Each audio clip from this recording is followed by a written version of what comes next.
প্রিয় দর্শক, আমন্ত্রণ জানাচ্ছি TVN24 এর নিয়মিত আয়োজন TVN ওয়েলনেস দেখার জন্য। সাথে আছি ডাক্তার সজল আশফাক। দর্শক, আপনারা জানেন যে আমাদের অনুষ্ঠানটি সরাসরি নিউ ইয়র্ক থেকে সম্প্রচারিত হচ্ছে। আমরা একটি বিষয়ের উপর আলোচনা করি প্রতিটি পর্বে। আমাদের সাথে থাকেন বিশেষজ্ঞ চিকিৎসক। দর্শক, আজকেও তেমনটি হচ্ছে। আজকে আমরা কথা বলবো এ সময়ের বিভিন্ন কারণে একটি আলোচিত বিষয়, সেটি হচ্ছে সাইকোপ্যাথ। তো এই সাইকোপ্যাথ শব্দটি ইদানিং খুব বেশি উচ্চারিত হচ্ছে বিভিন্ন প্রসঙ্গে, আমাদের বিশেষ করে আমাদের রাজনৈতিক প্রসঙ্গে। তো এই বিষয়টি আমরা আজকে আলোচনা করতে চাই আজকের অতিথির সঙ্গে। আমাদের আজকের অতিথি ডক্টর খন্দকার তাহের। আপনারা জানেন যে doctor Khandakar Taher board certified psychiatrist. আসুন পরিচিত হই ডক্টর খন্দকার তাহেরের সঙ্গে। ডক্টর খন্দকার তাহের, আপনাকে আমন্ত্রণ জানাচ্ছি আমাদের আজকের এই আয়োজনে। আসসালামু আলাইকুম রহমতুল্লাহ। প্রিয় দর্শক শ্রোতা, সবাইকে শুভেচ্ছা জানিয়ে আজকের সাইকোপ্যাথ আলোচনায় অংশগ্রহণ করার জন্য আমন্ত্রণ জানাচ্ছি। তো ডক্টর খন্দকার তাহের, আপনি জানেন যে বাংলাদেশে এই মুহূর্তে বন্যা চলছে। তো বন্যা দুর্গত এলাকায় সাহায্যের জন্য একটা ঘোষণা এসছে। আমরা সেটা বলতে চাই যে বন্যাতদের সহায়তায় TVN24 একটা ফান্ড গঠন করতে চায়, এবং তারা সেই ফান্ড গঠন করতে গিয়ে যে ব্যাপক সাড়া পেয়েছেন। এবং আমি আপনারা অনুষ্ঠানের শুরুতে সেই বিষয়গুলো দেখেছেন যে কোথায় সেই সাহায্যটা পাঠাতে হবে। তারপর আমি আবার বলে দিচ্ছি। তো যারা সাহায্য পাঠাতে চান তারা SH করুন চেজ ব্যাংকের আদ্দিন অ্যাকাউন্টে, এবং অ্যাকাউন্ট নাম্বার হচ্ছে 7263288831, এবং রাউটিং নাম্বার 021000021, এবং টেক্সট করুন 9294182560।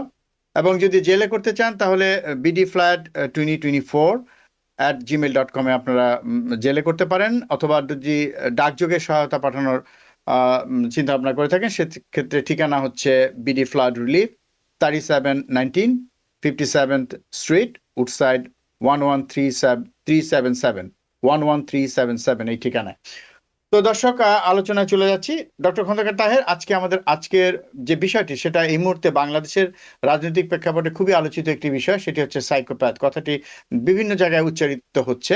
তো আমরা এই বিষয়টি নিয়ে একটু পরিষ্কার করতে চাই, এবং এটা মনে হয় এই বিষয়টা সম্পর্কে সবার একটা ধারণা থাকা উচিত, এবং বিষয়টা পরিষ্কার করার কেন গুরুত্বপূর্ণ সেটা এই আলোচনায় উঠে আসবে আশা করি ধীরে ধীরে। তো আপনি যদি প্রথমে আমাদেরকে ধারণা দেন যে আসলে এই যে সাইকোপ্যাথ শব্দটা যে উচ্চারিত হয়, এটা আসলে কাদের ক্ষেত্রে প্রযোজ্য, বা এটা কি, ঘটনাটা কি, এটা কি আমি আগে একটু প্রশ্নটা করেই রাখি যে এটা কি কোনো মানসিক সমস্যা?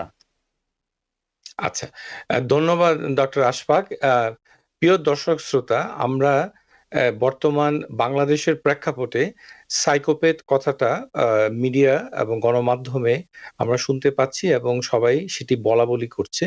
এটার কারণ হচ্ছে যে আমাদের যে প্রাপ্তবয়স্ক মানুষের যে কর্মকাণ্ড এবং তাদের যে আচরণ ব্যবহারগত, সেগুলোর উপর ভিত্তি করে শব্দটা উঠে এসেছে।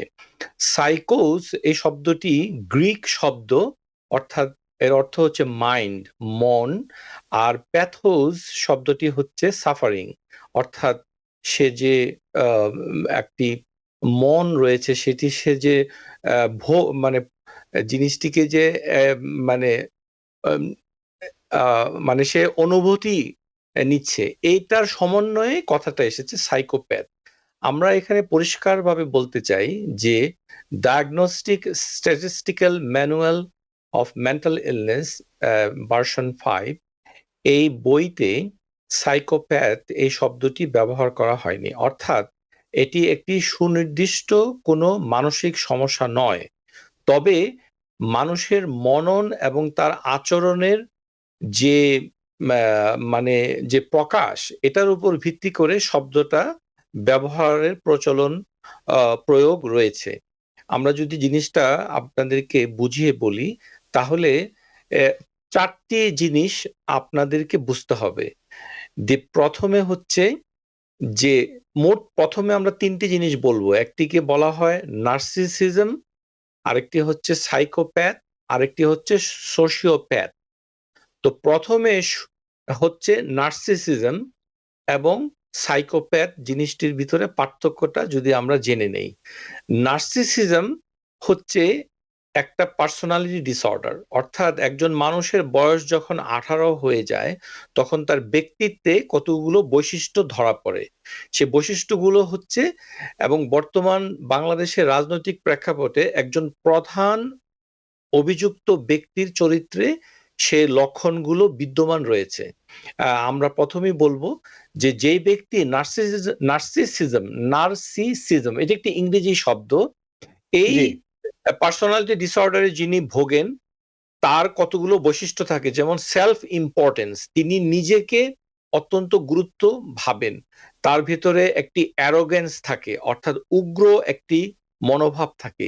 তিনি নিজের ইম্পর্টেন্সকে ভ্যালিডেট করতে পছন্দ করেন, অর্থাৎ নিজের কর্মকাণ্ডকে অন্যের মাধ্যমে অ্যাডমাইরেশন অর্থাৎ প্রশংসা শুনতে পছন্দ করেন। তার যে কোনো কর্মকাণ্ডকে তিনি নিজের জন্য উপযুক্ত মনে করেন, এটাকে আমরা বলি এন্টাইটেলড, অর্থাৎ তিনি যাই করবেন মনে করবেন যে এটি করার অধিকার তার রয়েছে, সে যেই কোনো আচ্ছা কর্মকাণ্ডে হোক না কেন। এবং আচ্ছা তিনি আচ্ছা অন্যের প্রতি সহমর্মিতা একেবারেই দেখাবেন না, এবং তিনি তার অনুভূতিকে এক্সপ্লয়েট করেন। অর্থাৎ যেমন একজন ব্যক্তি তার হয়তো মানে মায়ের অথবা বাবার একটা সমস্যা রয়েছে, অথবা তার ব্যক্তি জীবনে কিছু সমস্যা রয়েছে, জি যেমন তার আম কাটতে গিয়ে হাতটা কেটে গেছে। তাহলে সে যখন অন্যের হাত কাটবে ছুরি দিয়ে, বারবার সে হয়তো বলবে যে আমি কিন্তু ছুরি দিয়ে হাত কাটার মর্মবেদনাটা বুঝি। এটি আসলে বুঝতে পেরেছি তিনি কিছুই বুঝেন না। এই যে অনুভূতিহীন ব্যক্তিত্বের বৈশিষ্ট্যগুলো, যেখানে ল্যাক অফ এমপ্যাথি অর্থাৎ সহমর্মিতা শূন্য, নিজেকে উন্নত ভাবা, তারপরে হুম হুম এন্টাইটেল ভাবা, তারপরে হচ্ছে সবসময় নিজের কর্মকাণ্ডের ভ্যালিডেশনকে খোঁজা, এবং নিজের সেলফ স্টিম অর্থাৎ আত্মমর্যাদা সবসময় উচ্চতে রাখা। তিনি অন্যের সমালোচনা সহ্য করতে পারেন না। এই বৈশিষ্ট্যগুলো যার ভিতরে থাকে তাকে আমরা বলি নার্সিসিস্টিক পার্সোনালিটি ডিসঅর্ডার।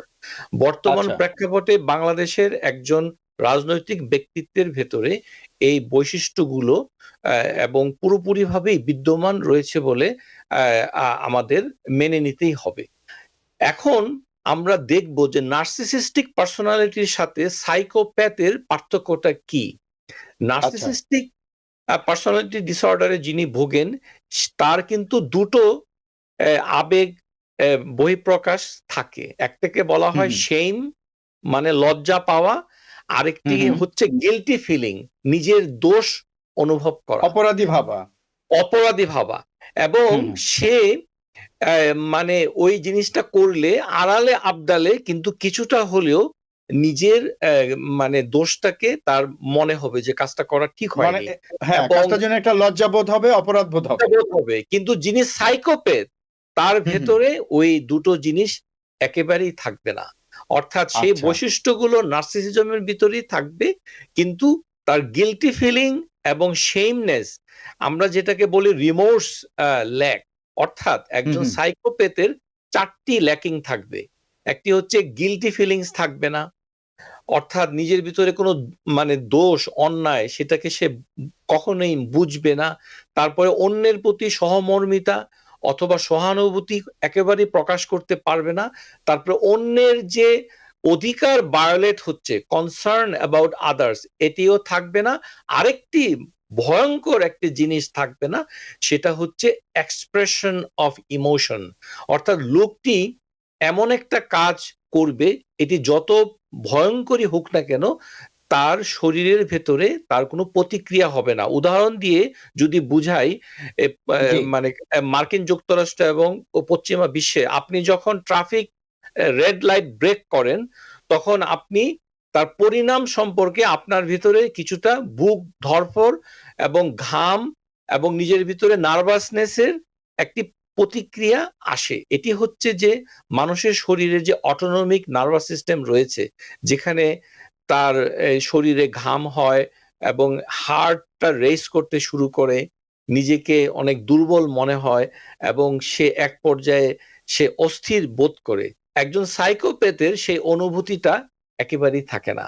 অর্থাৎ একজন সাইকোপ্যাথ সে জন্মই হয় এমন ভাবে যে তার ভেতরে যে ব্রেইনের ভিতরে 4টি জায়গা রয়েছে, একটি হচ্ছে অ্যামিগডালা, আরেকটি হচ্ছে প্রিফ্রন্টাল কর্টেক্সের ভিতরে ভেন্ট্রোমেডিয়াল এরিয়া, আরেকটি হচ্ছে অরবিটোফ্রন্টাল এরিয়া আর ইনসুলা। এই যে 4টি জায়গায় যে রিঅ্যাকশনটা হয়, বর্তমান গবেষণায় দেখা গেছে যে যারা সাইকোপ্যাথ তারা যে কোনো কাজ যখন করবে সেই কাজের প্রতিক্রিয়ায় ব্রেইন ওই জায়গাতে তেমন কোনো রেসপন্স করে না। এটা হচ্ছে 1 নাম্বার। 2 নম্বর হচ্ছে আচ্ছা। যে সিম্প্যাথেটিক নার্ভাস সিস্টেমের যে প্রতিক্রিয়া হয় কোনো ঘটনার পরিপ্রেক্ষিতে, এটা রেসপন্সটা অনেক মানে দুর্বল হয়। তো আমরা এই প্রেক্ষাপটে দর্শক শ্রোতাদেরকে বলবো যে সোশিওপ্যাথ হচ্ছে সাইকোপ্যাথেরই আরেকটি ধরন, কিন্তু সোশিওপ্যাথ মানুষ জন্ম হয়ে এটিকে নিয়ে আহ, উঠে না। সোশিওপ্যাথ হচ্ছে পরিবেশের কারণে যখন একজন মানুষ সমাজের অ্যান্টাই সোশ্যাল কাজগুলো করে সেটাকে আমরা বলি সোশিওপ্যাথ। তো তাহলে আমরা বুঝতে পারছি সাইকোপ্যাথের সমস্যাটা হচ্ছে সাইকোপ্যাথ জন্ম থেকে বলতে আমরা একেবারে জন্মের শুরু থেকে বুঝাই না।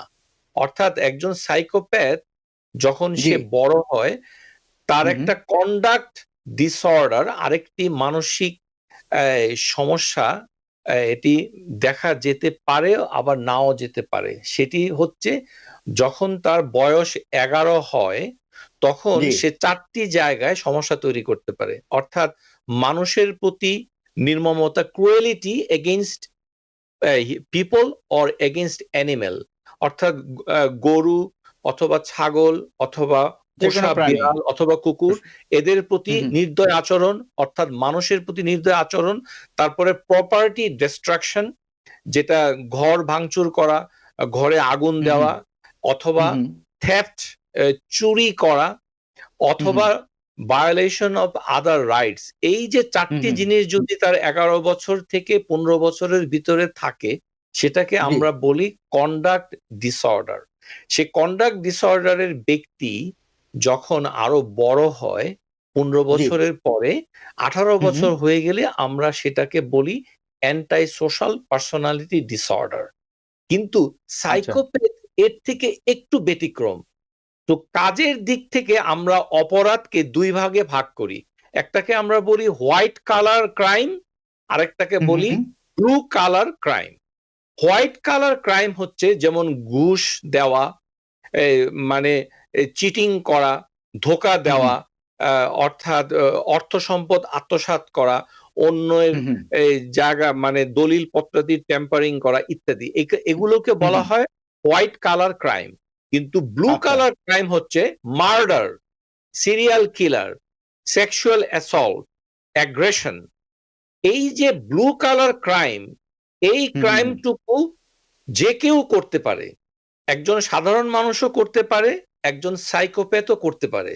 ব্লু কালার ক্রাইম যখন একজন সাইকোপ্যাথ করে তার কোনো প্রতিক্রিয়া তার চেহারায় দেখা যায় না। সাম্প্রতিক সময়ে একজন ব্যক্তিত্ব যিনি সামরিক বাহিনীতে কর্মরত ছিলেন কিছুদিন আগে, এবং তার আচরণে এই বৈশিষ্ট্যটি ধরা পড়ে যে তিনি মুচকি মুচকি মানে হাসেন এবং তিনি অন্যের অনুভূতিকে একেবারেই ধারণ করে না, যেটাকে আমরা বলি সুপারফিশিয়াল চার্ম আর আউটওয়ার্ড অ্যাপিয়ারেন্স অফ নরমালেন্সি। অর্থাৎ একজন মানুষ তার গাড়ির ট্রাঙ্কে একটি মৃতদেহ রয়েছে, পুলিশ যখন তাকে ধরলো তার চেহারাতে কোনো অভিব্যক্তি নেই যে তিনি এক মৃতদেহকে বহন করে চলছেন। আর সাধারণ মানুষের ক্ষেত্রে সেটা হবে যে একটি এক্সট্রিম মানে ইমোশনাল রিয়াকশন, সে নার্ভাস হয়ে যাবে, তার শরীরে ঘাম দেখা দিবে, তারপরে তার ব্লাড প্রেশার উঠানামা করবে, যেটাকে আমরা বলি ফাইট অর ফ্লাইট সিচুয়েশন। কিন্তু তার অভিব্যক্তিতে একটা পরিবর্তন হবে। জি, কিন্তু সাইকোপ্যাথের সেটা একেবারে থাকে। তাহলে আমরা দেখতে পাচ্ছি যে পুরো কাজগুলোর ভিতরে 3টি মৌলিক কাজ যার ভেতরে থাকবে। একটি শুরু হবে হচ্ছে অন্যের অধিকার হরণ করা এবং চুরি করা, থেফট। প্রিয় দর্শক শ্রোতা, চুরি একটি মৌলিক আচরণগত সমস্যা, চুরি। আর মিথ্যা বলা, হ্যাঁ, যে সে প্যাথোলজিক্যাল লায়ার, অর্থাৎ সে আচ্ছা, আচ্ছা। মিথ্যা বলছে এমন হুম, ভাবে হুম, যে তার ভেতরে কোনো প্রতিক্রিয়া দেখা যায় না। প্রতিক্রিয়া দেখানোর ভেতরে ব্রেইনের ভিতরে একটি জায়গা রয়েছে, সেটি হচ্ছে অ্যামিগডালা। হুম, হুম, বর্তমান গবেষণায় দেখা গেছে যে জি, পজিট্রন ইমিশন টোমোগ্রাফির মাধ্যমে একজন জি, সাইকোপ্যাথ হুম, যখন হুম, সে মিথ্যা বলে, তার ব্রেইনের ওই জায়গায় কোনো ধরনের অ্যাক্টিভিটি একেবারেই থাকে না। অর্থাৎ সে আচ্ছা, অবলীলায় মিথ্যা হ্যাঁ, হ্যাঁ, বলে, মিথ্যা বলে যেতে এবং যেতে পারে। তো অবলীলায় ডক্টর খন্দকার আমি একটু ইন্টারাপ্ট করি। আপনি আপনি যেটা বলছিলেন যে প্যাথোলজিক্যাল লায়ার নিয়ে, তো এই প্যাথোলজিক্যাল লায়ার যিনি হন, এই প্যাথোলজিক্যাল লায়ার হওয়াটা কি এটাও কি যে আহ, যেটা আমরা আলোচনা করছি যে সাইকোপ্যাথেরই একটা চরিত্র, একটি চরিত্র অবশ্যই মানে মানে ডিসেপশন এটাও থাকতে করা, পারে তার মধ্যে, তার ভেতরে এগুলো থাকতে পারে। তবে থাকতে এই পারে। থাকার প্রবণতাটা হুম, হুম, শুরু হয় হচ্ছে তার বয়স যখন 11। হুম, অর্থাৎ হুম, দর্শক শ্রোতাদেরকে আমরা বলতে চাই যে একটা শিশু যখন বেড়ে ওঠে, হুম, তার হুম, যে সাইকিক যে কনস্ট্রাক্ট, সাইকি হুম, হুম, শব্দটা সবসময় খারাপ অর্থে ব্যবহার হয় না। সাইকিক বুঝতে হচ্ছে পেরেছি। তার যে মনন, এটা হুম, যখন হুম, বেড়ে ওঠে তার ৩টি হুম, উপাদান হুম, হুম, রয়েছে। একটি হচ্ছে মানে ইড, আইইডি, ইড। আরেকটি হচ্ছে এগো, ইজিও। এই দুটো জি, আমরা আলোচনা করতে চাচ্ছি না। কিন্তু যেটা সমাজ থেকে শেখে, হ্যাঁ, হ্যাঁ, মোরালিটি এবং ক্লিয়ারিটি অফ দেয়ার নরমালিটি, অর্থাৎ সমাজের অন্যের সাথে তার যে আচরণ, নিজের জি, প্রতি এবং অন্যের প্রতি, এখানে কতগুলো মোরাল, হুম, হুম, হুম, অর্থাৎ মানবিক এবং নৈতিক যে দিকগুলো, এটার একটা কনস্ট্রাক্ট গড়ে ওঠে মানুষ, বাচ্চাদের বয়স যখন ৫ হয়। এটি আচ্ছা, সমাজ আচ্ছা, থেকে সে শিখে। এই যে সুপার ইগো, এটি যদি হুম, হুম, পূর্ণভাবে বিকশিত না হয়, জি, এবং এটা না হওয়ার একটি কারণ আমরা দর্শকদেরকে জানাতে চাই যে প্যারেন্টাল নেগলেক্ট অথবা রিজেকশন। কোনো পরিবারে কোনো শিশু যদি বাবা মা কর্তৃক পরিত্যক্ত হয়, কোনো শিশুকে যদি আদর, সোহাগ, তার প্রতি যত্ন, মনোযোগিতার অভাব থাকে, অর্থাৎ হুম, হুম, তার যে প্যারেন্টাল ফিগার হয় তার হ্যাঁ, মা হ্যাঁ, অথবা বাবা, অথবা তার সাথে চাচা অথবা খালা, যাদেরই উচিত ছিল শিশুটাকে হুম, মানে হুম, নৈতিকতাকে উন্নয়ন এবং বিকশিত করার জন্য সাহায্য করা, সেটা যদি সে হুম, হুম, ওই ৫ বছর বয়স থেকে ক্রমাগতভাবে না পায়, তখন জি, তার ভেতরে ওই নৈতিকতার অভাব থাকে। ক্রমান্বয়ে এই শিশু, তার ভেতরে একটি অ্যান্টি সোশ্যাল পার্সোনালিটি ট্রেইট আচ্ছা, গড়ে ওঠে, জি। তো এবং ডক্টর এই খন্দকার তাহের, ব্যক্তি, আমরা আমরা যদি আরেকটু শুনতে চাই যে আপনি যেটা বলছিলেন শুরুতে যে নার্সিসিজম, তারপরে সাইকোপ্যাথ, সোশিওপ্যাথ, সাইকোপ্যাথ, সোশ্যোপ্যাথ, এগুলি জি, সব মিলিয়ে, তারপরে আপনি বললেন প্যাথোলজিক্যাল লায়ার, মানে সবগুলো কম্পোনেন্ট মিলে কিন্তু হচ্ছে জিনিসটা, আবার ইগোটাও যোগ হচ্ছে শেষে যদি জি, থাকে। আমি আপনাকে একটু বলে রাখি যে আপনার আলোচনা যদি সুবিধা হয়, আপনি যে সামরিক বাহিনীর যে অফিসারের কথা বলা হলো, আহ, যে নৃশংস কাজকর্ম করেছেন, তো ওনার কিন্তু দুজন বন্ধুর সাক্ষাৎকার শোনার আমার সুযোগ হয়েছিল। তারা কিন্তু বলেছিলেন যে সে কিন্তু, এবং তার সে যখন মনে হয় ইন্টারমিডিয়েটে পড়ে, ইন্টারমিডিয়েটে যখন পড়ছে, তার কিছু আহ, সহপাঠীর সাথে আমার কথা বলার সুযোগ হয়েছিল। তারা যেটা বলছেন যে সে সবসময়ই তার যে কোনো কারণে সে নেগলেক্টেড, এবং তার মধ্যে খুব একটা ইনফিরিয়রিটি কমপ্লেক্স ছিল, এইটা তার মধ্যে ছিল। এই এই এই জিনিসটা তারা সবাই কিন্তু, মানে বিভিন্ন জায়গা থেকে তারা কিন্তু, আমি শুনেছি তাদের মধ্যে ওই ব্যক্তির মধ্যে এই সমস্যাটা ছিল। তো এগুলো হয়তো কোনো হয়তো প্রভাব ফেলে থাকবে, আপনার আলোচনা যে সুবিধা হয় সেজন্য জানিয়ে রাখলাম। তো আর জি, জি, কোনো জি। কোনো বিষয় আছে কিনা সাইকোপ্যাথের মধ্যে, আর কোনো কম্পোনেন্ট আছে কিনা, যদি এগুলো বলার পরে আমি একটু আলোচনায় যাব। তো সেই আলোচনা যাওয়ার আগে একটু বিরতিতে যাচ্ছি। দর্শক, সময় হলো বিরতি নেবার, বিরতির পর আবার ফিরে আসবো অনুষ্ঠানে। দর্শক, বিরতির পর আবার ফিরে এলাম অনুষ্ঠানে। আপনারা দেখছেন টিবিএন ওয়েলনেস। আজকে আমরা কথা বলছি সাইকোপ্যাথি নিয়ে, এবং আমাদের আজকের অতিথি doctor Khandakar Taher, board certified psychiatrist. Doctor Khandakar Taher, আমরা বিভিন্ন কম্পোনেন্ট নিয়ে আলোচনা করছিলাম যে সাইকোপ্যাথের মধ্যে কি কি থাকতে পারে। আমাদের আলোচনা মানে খুব সুন্দরভাবে এগিয়ে চলছে। তো এরপরে যদি বলেন, আমি বলছিলাম যে আর কোনো কিছু যোগ করতে চান কিনা, চরিত্রগত আর কোনো বিষয় এর মধ্যে চরিত্রের থাকে কিনা, ভিতরে তারপর আমরা আমরা পরবর্তী পর্বে যাব।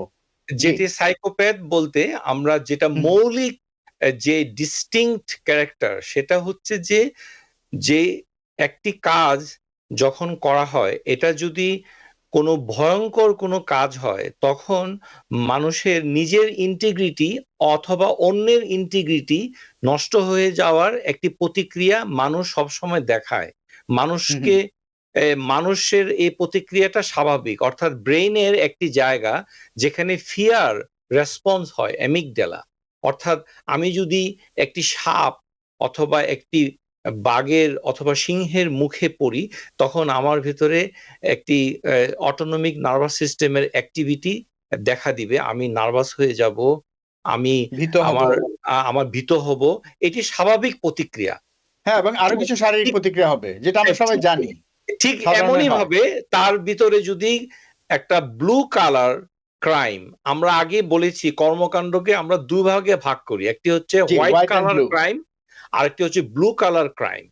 সাইকোপ্যাথ যখন ব্লু কালার ক্রাইম করে, অর্থাৎ মার্ডার, সেক্সুয়াল অ্যাগ্রেশন এবং অ্যাসল্ট রবারি, মানে সশস্ত্র ডাকাতি, অথবা কারোর প্রাণ ছিনিয়ে নেয়, অর্থাৎ তা কাউকে হত্যা করে অথবা কাউকে সেক্সুয়ালি অ্যাসল্ট করে, সেই সাইকোপ্যাথের সাথে অন্যের পার্থক্যটা হচ্ছে এই যে সাইকোপ্যাথ ওই কাজটি করার সময় তার কোনো অনুভূতি হয় না, অর্থাৎ তার চেহারাতে একটা চার্মফুল এফেক্ট বজায় থাকে এবং চেহারাতে এক ধরনের নর্মাল একটা অ্যাপিয়ারেন্স থাকে।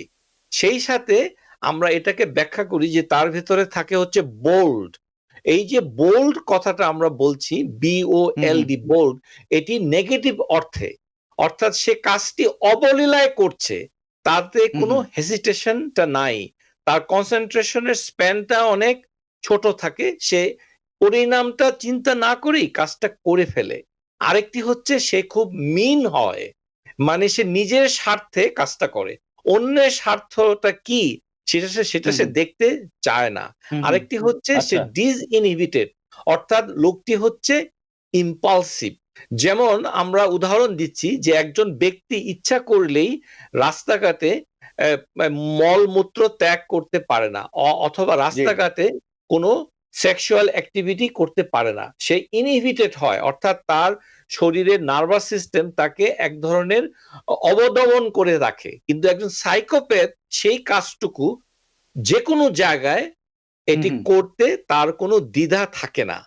তার মানে আমরা যেটা বলতে চাই, তার অনুভূতিতে এক ধরনের ক্যালাসনেস, CALLOUS, ক্যালাসনেস থাকে, যেটাকে আমরা বলি ল্যাক। অর্থাৎ একজন সাইকোপ্যাথ মানে অনেকাংশেই নার্সিসিস্টিক হয়, কিন্তু সে সোশিওপ্যাথ হয় না। কিন্তু সোশিওপ্যাথ হচ্ছে অবস্থা, পরিবেশের কারণে একজন ভালো মানুষ যখন অন্যায় কাজ করতে থাকে, কিন্তু তার ভেতরে গিলটি ফিলিংস থাকবে। অর্থাৎ আমরা যদি অপরাধমূলক কাজকর্মকে দুই ভাগে ভাগ করে দেখি, তাহলে আমরা মোটামুটি ভাবে দুই ভাগে এটাকে দেখতে পারি। একটি হচ্ছে সোশিওপ্যাথ। সোশিওপ্যাথ হচ্ছে লোকটি আসলে ভালো ছিল, তার সুপার মানে সামাজিক পরিবেশের কারণে, তার সামাজিক পরিবেশের কারণে, যেমন একটা কিশোর যুবক সে অসৎ স্বর্গে অসৎ সংস্পর্শে, মানে সে যদি একটা গ্যাংয়ের সাথে বড় হয়, একটা ডাকাত ডাকাত দলের সাথে থাকছে, অথবা যারা মানে অ্যাগ্রেশন করছে তাদের সাথে থাকে, কিন্তু তার ভেতরে গিলটি ফিলিংস এবং তার ভেতরে শেমকে আমরা বলছি পাবলিক ইমোশন। এই যে মানুষের শেম প্রকাশ করা এবং গিলটি ফিল নিজেকে, এটা একটা বড় পজিটিভ অনুভূতি, অর্থাৎ মানে যেটা সোশিওপ্যাথের মধ্যে থাকে। সোশিওপ্যাথের ভিতরে এটা একেবারেই থাকে না, একদম থাকবে না, সাইকোপ্যাথে থাকবে না। সোশিওপ্যাথে থাকবে, কিন্তু সাইকোপ্যাথে থাকবে না। আমি একটু আপনার কথা ধরে একটু জিনিস আমি একটু মানে ক্লিয়ার হতে চাই। সেটা আপনি একটা সময় বললেন যে অপরাধ করার পরেও সাইকোপ্যাথ যে তার মধ্যে এক ধরনের চার্মফুল অনুভূতি হয়, সে উৎফুল্ল থাকে, এবং তার মানে এটা একটা ক্যারেক্টারিস্টিক্স, এটা একটা ক্যারেক্টারিস্টিক অবশ্যই। আচ্ছা, আরেকটা কথা বলেছেন আপনি, আমি আরেকটা কনফার্ম হতে চাই। আপনি বলেছেন যে সে খুব স্বার্থপর হয়, মানে সবকিছু নিজের জন্য করে, নিজের জন্য করে। তাহলে যদি আমরা ধরি যারা বিভিন্ন মানে রাষ্ট্রপ্রধান বা তারা যখন এই কাজগুলো করে, অনেক ক্ষেত্রে তাদেরকে আমরা বলি সোশিওপ্যাথি, মানে তার তার অথবা মধ্যে আছে নার্সিসিস্টিক সোশিওপ্যাথ। হ্যাঁ, তো কোনো সে কি কোনো সে তো মানে তার আত্মীয় স্বজন বা তার দলের জন্য তো কি তার কোনো মানে ফিলিংস থাকে না? তাদের প্রতি কি না, তার এক না, ধরনের সেটাকে আমরা মানে দলের জন্য থাকে কিনা সেই চারিত্রিক বৈশিষ্ট্য, পার্সোনালিটি, ক্যারেক্টার, সেটাকে ওইভাবে বিশ্লেষণ করা যায় না। আমরা যেটা আচ্ছা, বলতে আচ্ছা। চাই যে এটা ৩ টি জিনিসের স্পেকট্রাম। একটি হুম, হচ্ছে হুম, হুম, নার্সিসিস্টিক, হুম, একটা হুম, হচ্ছে সাইকোপ্যাথ, আরেকটি হচ্ছে হুম, হুম। সোশিওপ্যাথ। আপনি যদি নার্সিসিস্টিক জিনিসটাকে বুঝে নেন, তাহলে হুম, হুম। বাকিগুলো বোঝাটা অনেক সহজ হবে। জি, যেটা আমরা নার্সিসিস্টিক আলোচনা হচ্ছে করেছি। হ্যাঁ, যে নার্সিসিস্টিক হচ্ছে সেলফ এস্টিমের একটা সমস্যা।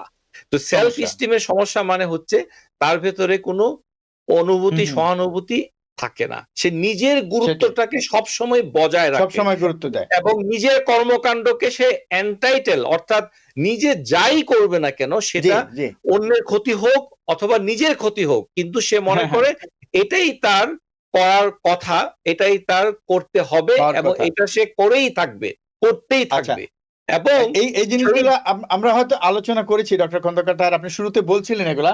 আমরা যদি একটু আগাই সামনের দিকে, কারণ আমাদের হাতে খুব বেশি সময় নেই। তো কোনো কারণ আছে কিনা?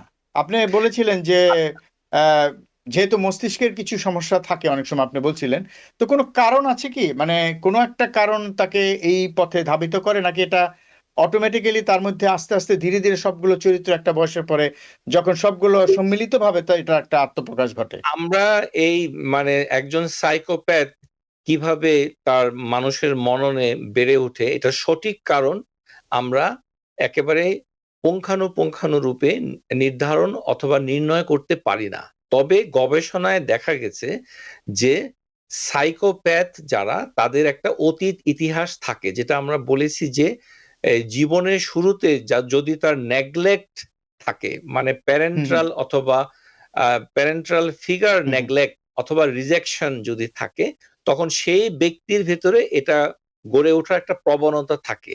অর্থাৎ প্যারেন্ট না থাকলেই একটা ছেলে অথবা শিশু অথবা একটি হুম, হুম। মেয়ে সে বড় হয়ে সাইকোপ্যাথ হবে, এটি এইভাবে বুঝতে সরলীকরণ পেরেছি, করা বুঝতে যায় না, পেরেছি। তবে জি, থাকতে পারে। আরেকটি জি। হচ্ছে যে তার বায়োলজিক্যাল এন্টিটি, এটা কোনো একটা অজ্ঞাত কারণে এই সাইকোপ্যাথের মস্তিষ্কের হুম, হুম, রিঅ্যাকশনটা অস্বাভাবিক থাকে। এটা ছাড়া সে স্বাভাবিক করবে কিভাবে? আমরা একটা উদাহরণ দিচ্ছি। ধরুন একজন ব্যক্তি একটা বিরাট একটা তলোয়ার দিয়ে একজনকে হুম, জবাই হুম, করছে এবং জবাই করার পর সে অত্যন্ত শান্ত এবং স্থির মনে এই অস্ত্রটুকু রক্ত ধুয়ে নিল এবং সে পরিষ্কার জামা কাপড় পরে ও রক্তমাখা জামাটাকে পরিবর্তন করে হাসি মুখে অথবা স্থির চিত্তে ঘর জি। অথবা ঘটনাস্থল ত্যাগ করলো। এই যে হুম, হুম। কাজটি করলো, এটি একজন সাধারণ মানুষ করতে পারে কিনা? হ্যাঁ, পারে। কিন্তু সাইকোপ্যাথের ভেতরে গিল্টি ফিলিং এবং শেম এটা থাকবে সেটা না। থাকবে না, অর্থাৎ থাকবে। তো সে জি, সিরিয়ালি এটা করতে থাকবে। করতে থাকবে। আর তো আর ডক্টর যদি খন্দকার তার নরমাল আমাদের মানুষ হাতে যেটা কিন্তু, করে, জি, জি বলুন।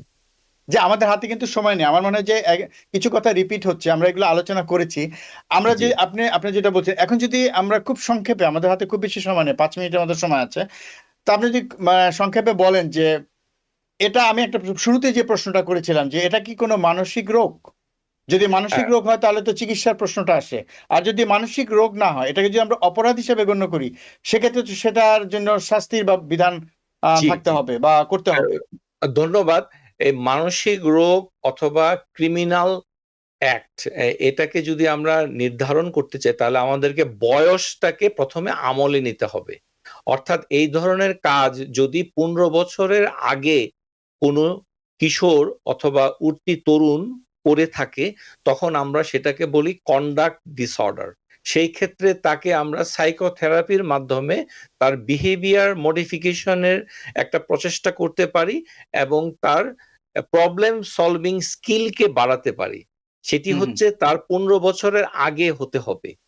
আর ১৫ থেকে ১৮ র ভেতরে যখন এই জিনিসটি থাকবে, তখন আমরা তাকে চিহ্নিত করতে পারি যে এই ব্যক্তি পর্যায়ক্রমে 18-র পরে তার মানে বৈশিষ্ট্য দেখা দিবে, সেই ক্ষেত্রে চিকিৎসা করে তার নিরাময় করা সম্ভব নয়। অর্থাৎ আমরা বলতে চাচ্ছি যে 18 বছর বয়স হয়ে যাওয়ার পর কারোর ভেতরে যদি aggression to the people or animal অথবা ডিস্ট্রাকশন টু দ্য প্রপার্টি অথবা থেফট, চুরি এবং violation of the others rule অথবা রাইট, এটা যদি থাকে, এটি থাকতেই পারে, তখন সেটা অ্যান্টাই সোশ্যাল পার্সোনালিটি ডিসঅর্ডার বলে আমরা ধরে নেব। এবং সেই ক্ষেত্রে সাইকোপ্যাথদের ভিতরে একটি পার্থক্য থাকবে এই যে অ্যান্টাই সোশ্যাল পার্সোনালিটি ডিসঅর্ডার হলে এটি অপরাধ বিজ্ঞানের জন্য শাস্তিযোগ্য, অর্থাৎ তার কৃতকর্মের জন্য তাকে শাস্তি পেতে হবে। এটি এমন কোনো মানসিক অসুস্থতা নয় যেটা চিকিৎসা দিয়ে, ঔষধ দিয়ে নিরাময় করা যাবে। অর্থাৎ এই ব্যক্তির বৈশিষ্ট্যের ভিতরে এটি থাকবে এবং যে কোনো দেশের অথবা সমাজের অথবা কোনো প্রতিষ্ঠানের প্রচলিত আইনের মাধ্যমে তার কর্মকাণ্ডের পরিণাম তাকে ভোগ করতে হবে। আমরা বলতে চাচ্ছি যে একজন সাইকোপ্যাথ তার মানে কি, আমার একটা প্রশ্ন, মানসিক অসুস্থতা নয়। জি, আচ্ছা, আপনি যেটা বললেন যে এটা কোনো মানসিক অসুস্থতা নয়, কিন্তু কেউ যদি এটা প্রমাণ করতে চায় কোর্টে যে তার এই এই ব্যক্তির সে তার সাইকোপ্যাথ আছে বা সে সাইকোপ্যাথের রোগী বা রোগী যদি বলে বা সাইকোপ্যাথ হিসেবে যদি প্রমাণ করতে চায়, সেক্ষেত্রে কি তার শাস্তির পরিমাণ কমবে বা এটা এরকম কোনো সুযোগ আছে কিনা? ধন্যবাদ দর্শক শ্রোতা। কোনো আদালতে যদি কোনো অপরাধীকে বলা হয় সে সাইকোপ্যাথ, এতে তার শাস্তির কোনো কমতি হবে না, কারণ সাইকোপ্যাথ কোনো সুনির্দিষ্ট মানসিক অসুস্থতার নাম নয়। আমরা বলতে চাচ্ছি যে সাইকোপ্যাথ শব্দগুচ্ছ এটি ব্যবহার হচ্ছে মানুষের আচরণগত বৈশিষ্ট্যকে একটি সংজ্ঞা দেওয়ার জন্য, অর্থাৎ একজন মানুষের কর্মকাণ্ডের সংজ্ঞায়িত করার জন্য আমরা শব্দটা ব্যবহার করছি। কিন্তু এর অর্থ এই নয় যে সাইকোপ্যাথ একটি অসুস্থতা, নিশ্চয়ই নয়। সাইকোপ্যাথ একটা ক্রিমিনাল অ্যাক্টিভিটি এবং একজন মানুষের বৈশিষ্ট্য।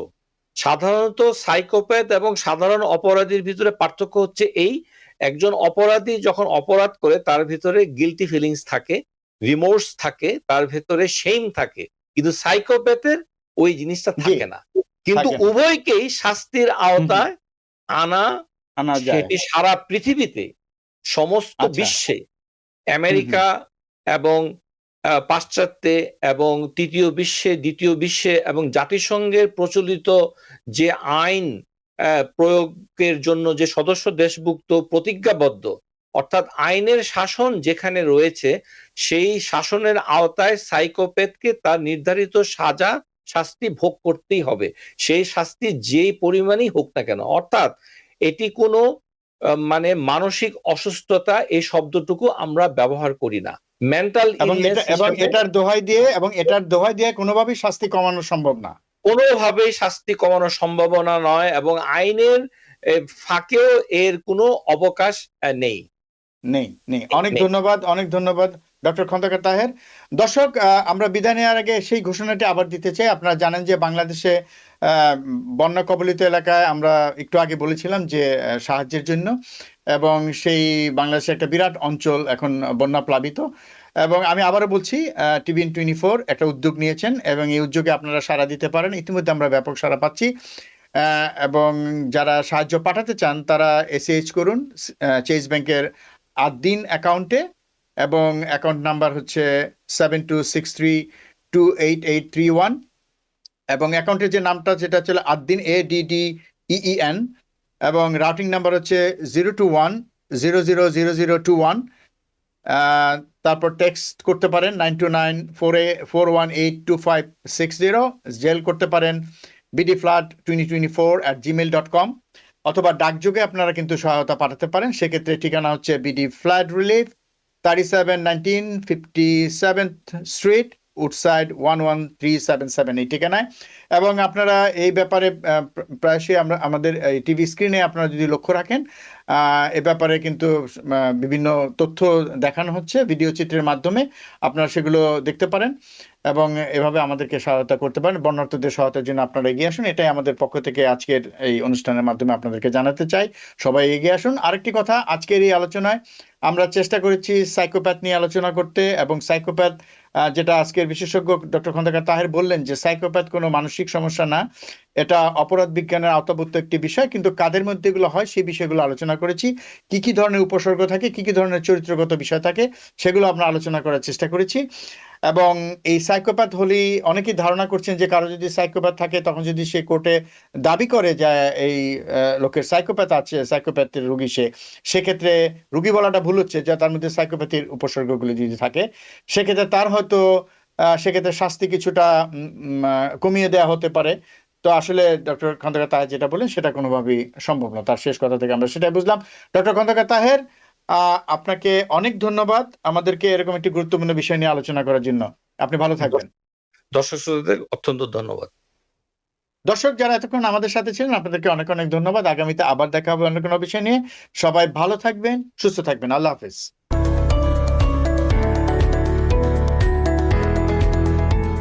TVN 24 টেলিভিশন দেখতে আজই কল করুন 7187776556। লগ ইন করুন www.totalcablebd.com। নিউ ইয়র্ক থেকে সম্প্রচারিত TVN 24 টেলিভিশন বিশ্বজুড়ে বাঙালির কণ্ঠস্বর।